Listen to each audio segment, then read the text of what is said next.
Halo semuanya. Selamat datang kembali di channel CS Wardana 75. Di video kali ini aku mau bahas tentang beberapa istilah aksi korporasi dalam dunia pasar modal yang sering banget jadi momentum pergerakan harga saham. Buat kamu yang baru aja mulai belajar investasi saham, mungkin kamu ngerasa bingung gitu kalau dengar berita atau informasi di grup yang bilang, "Hey, saham A mau bagiin dividen.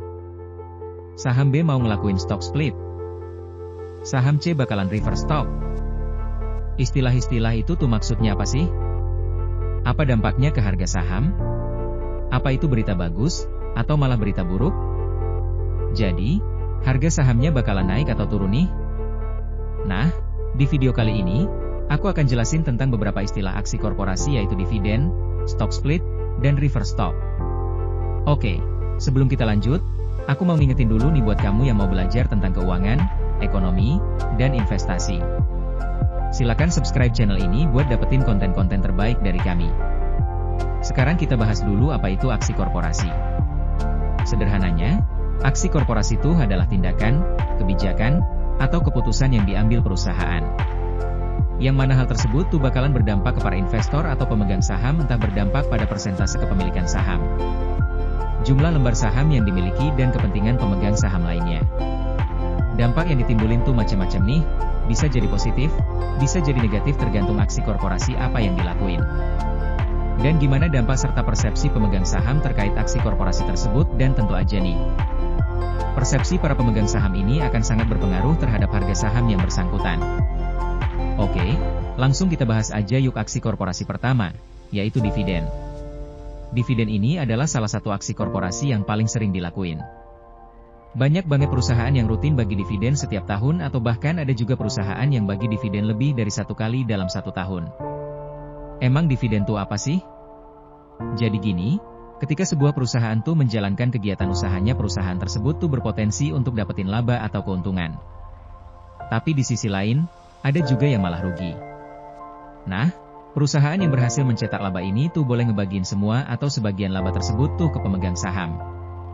Laba yang dibagiin ke pemegang saham inilah yang disebut sebagai dividen. Umumnya dividen YG dibagiin ke pemegang saham tuh berupa uang tunai yang ditransfer langsung ke RDN kamu.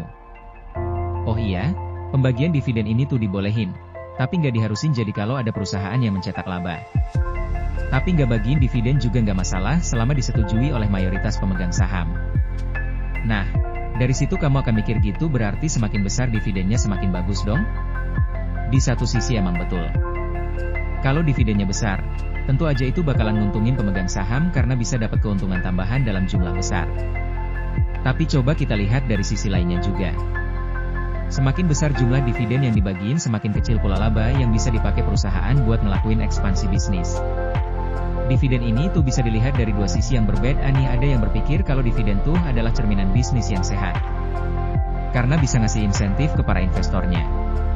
Tapi ada juga yang berpikir kalau sebaiknya dividen tuh dibagiin dalam jumlah minimal, atau bahkan nggak perlu dilakuin supaya labanya tuh bisa dipakai buat ekspansi bisnis atau hal produktif lainnya. Biar perusahaan yang bersangkutan tuh bisa semakin bertumbuh dan harga sahamnya tuh bisa naik dengan pesat di masa depan. Sekarang kita akan bahas tentang gimana sih pengaruh pembagian dividen terhadap pergerakan harga saham. Oke, sebelum bahas tentang itu, kamu perlu tahu dulu nih dua istilah penting tentang tanggal yang berkaitan sama dividen. Ada cum date dan ada ex date. Cum date itu adalah tanggal terakhir kamu beli saham tertentu. Supaya kamu tuh dapat hak buat nerima dividen, jadi kalau kamu mau dapat dividen saham tertentu nih, kamu tuh harus beli dan pegang sahamnya di tanggal ini, nggak boleh dijual dulu. Kalau dijual, ya kamu nggak bakalan dapat dividen. Sementara, ex date itu adalah tanggal pertama di mana kamu tuh nggak akan dapat hak untuk nerima dividen. Nah biasanya nih, banyak banget pemburu dividen yang beli sahamnya tuh pas cum date dan jual sahamnya pas ex date. Sekarang kita ambil satu contoh saham yang belum lama ini tuh bagiin dividennya, itu saham PT Bukit Asam atau PTBA. Cum date untuk dividen PTBA itu di tanggal 18 Juni 2020. Sementara, ex date-nya itu di tanggal 19 Juni 2020. Nah, waktu itu, PTBA tuh ngebagiin dividen sebesar Rp326 per lembar sahamnya. Menurutku itu angka dividen yang gede banget nih. Soalnya harga saham PTBA per lembar saat itu tuh ada di kisaran Rp2000-an, jadi kalau dihitung-hitung dividen yang bakal diterima investor tuh lebih dari 10% dari harga sahamnya saat itu. Menarik banget kan? Nah, karena nilai dividen yang besar ini banyak banget orang yang berburu buat beli sahamnya. Makanya nih, beberapa hari sebelum cum date harga sahamnya tuh cenderung naik. Di sini kamu bisa ngeliat nih harga saham PTBA tuh naik sekitar 25% dari awal bulan Juni sampai dengan tanggal cum date. Di sisi lain, ketika ex-date nih banyak banget orang yang mau jual sahamnya karena sebagian dari mereka beli saham. PTBA tuh bukan buat diinvestasiin melainkan untuk ngincer dividennya doang, atau biasa disebut dengan dividen hunter. Sekarang, apa sih yang terjadi kalau banyak orang yang mau jual sahamnya sementara pembelinya tetap atau cenderung turun? Yap, harganya akan turun. Saat ex-date dan beberapa hari setelahnya saham PTBA tuh ambles sekitar 15% cuma dalam waktu 5 hari doang. Secara umum, harga saham tuh akan cenderung naik menjelang dan sampai cum date dan harganya tuh akan cenderung turun di tanggal ex-date. Biasanya nih, semakin besar dividen yang dibagiin semakin besar pula persentase kenaikan dan penurunan harga saham yang bersangkutan. Makanya nih, kalau dividennya kecil dibanding harga saham biasanya harga sahamnya tuh nggak akan seagresif perusahaan yang bagiin dividen dalam jumlah besar. Sekarang kita lanjut ke istilah korporasi kedua, yaitu stock split. Nah, buat kamu yang udah beberapa tahun berpartisipasi di pasar modal masih inget nggak? Dulu di tahun 2017 harga satu lembar saham BRI itu sekitar Rp15.000-an. Sementara, saat video ini dibikin di bulan Juli 2020 harga saham BRI itu ada di angka Rp3.000-an loh, kok bisa turun jauh banget sih? Berarti harga sahamnya jatuh ya? Nggak. Harga sahamnya tuh turun bukan karena rugi tapi karena BRI itu ngelakuin stock split.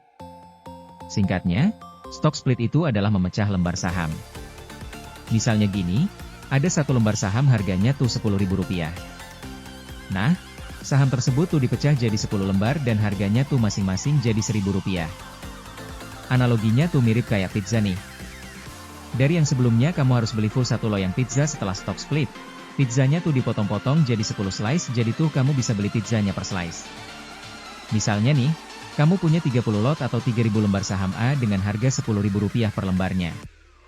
Terus perusahaan A itu ngelakuin stock split pukul 1.10 harga sahamnya tuh dipecah jadi Rp1.000 per lembarnya jadi nih. Jumlah lembar saham yang kamu punya tuh bakal bertambah 10 kali lipat jadi 300 lot atau 30.000 lembar saham dengan harga Rp1.000 per lembarnya. Kenapa sih perusahaan itu ngelakuin stock split? Umumnya nih, perusahaan tuh ngelakuin stock split karena harga sahamnya tuh udah terlalu tinggi sehingga transaksi sahamnya tuh dinilai kurang bisa menarik para investor. Contoh nyatanya bisa kita lihat di saham Unilever, Unfair, di awal tahun 2020 sebelum stock split, harga per lembarnya itu sekitar Rp42.000. Artinya nih, kalau kamu mau beli saham Unilever minimal kamu tuh harus beli 1 lot atau 100 lembar, yaitu Rp4.200.000. Lumayan mahal kan? Setelah stock split 1, 5 atau 1 saham lama dipecah jadi 5 harga saham Unilever tuh berubah jadi Rp8.400 per lembarnya. Sekarang, dengan modal Rp840.000 aja, kamu tuh udah bisa beli saham Unilever harganya jadi jauh lebih terjangkau. Dengan harga yang lebih terjangkau, partisipasi para investor retail tuh bisa bertambah karena hal tersebut nih makanya keputusan stock split ini tuh sering dinilai sebagai hal positif di mata investor. Tapi balik lagi diberlakukannya stock split ini gak menjamin saham yang bersangkutan pun bakalan naik. Ada juga saham yang harganya tuh cenderung turun dan malah jadi oversupply setelah stock split. Aksi korporasi ketiga adalah reverse stock split. Sesuai namanya nih, ini adalah kebalikan dari stock split. Kalau stock split itu kan memecah lembar saham, reverse stock split itu artinya menggabungkan lembar saham yang beredar. Kita analogiin pakai pizza lagi. Dari yang awalnya kamu bisa beli 1 slice pizza, sekarang tuh pizzanya digabung jadi 1 loyang. Kamu cuma bisa beli per loyang dan tentu aja nih harganya bakal lebih mahal. Kamu perlu tahu dulu nih reverse stock split ini tuh relatif lebih jarang dilakuin kalau dibandingin sama stock split. Sekarang kita ambil contoh nyatanya di tahun 2017. Saham Bateri Sumatera Plantation, UNSP, tuh ngelakuin reverse stock split 10-1. Artinya nih, 10 lembar saham lama tuh digabung jadi 1 lembar saham. Misalnya nih, sebelum reverse stock split, kamu punya 10 lot saham dan per lembarnya tuh Rp50 setelah stock split. Kamu jadi punya 1 lot saham tapi harga per lembarnya tuh Rp500. Kenapa sih perusahaan tuh ngelakuin reverse stock split? Padahal kan aksi korporasi ini tuh bikin harga saham perusahaan jadi makin mahal ya. Nah, secara historis, perusahaan yang ngelakuin reverse stock itu seringnya adalah saham yang harganya tuh mandek di batas bawah harga saham. yaitu Rp50. Dan gak ada atau minim transaksi untuk bikin sahamnya tuh jadi makin liquid dan ditransaksiin sama masyarakat perusahaan tuh bisa ngelakuin reverse stock jadi harga sahamnya tuh naik.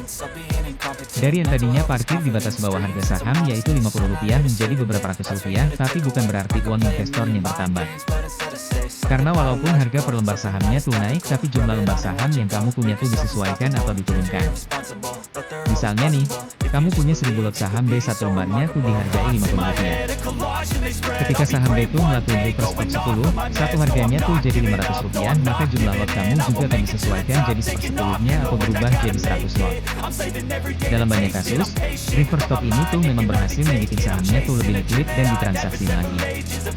Tapi tanpa diiringi dengan perbaikan fundamental perusahaan, reverse stock ini tuh bisa berdampak buruk pada kinerja harga saham. Seringkali nih, upaya reverse stock ini tuh dianggap sebagai kesempatan bagi para investor yang belum sempat jual sahamnya untuk segera mencairkan uangnya, mumpung sahamnya liquid dan harganya tunggal lagi di posisi Rp50. Hal ini tuh bikin harga saham yang ngalamin reverse stock tuh cenderung turun. Contoh kasus nyata misalnya saham UNSP tadi, setelah sahamnya di reverse stock dari Rp50 jadi Rp500 per lembarnya, harga sahamnya tuh terus turun. Hari ini, di tanggal 4 Juli 2020 harga saham UNSP tuh Rp59 doang, udah turun sekitar 88% setelah reverse stock. Ya sahamnya jadi lebih liquid sih, tapi harganya turun terus. Karena hal ini, makanya reverse stock tuh seringkali dipersepsiin sebagai hal yang negatif dan ngerugiin para investor. Tapi bukan berarti semua reverse stock ini tuh pasti berakibat buruk.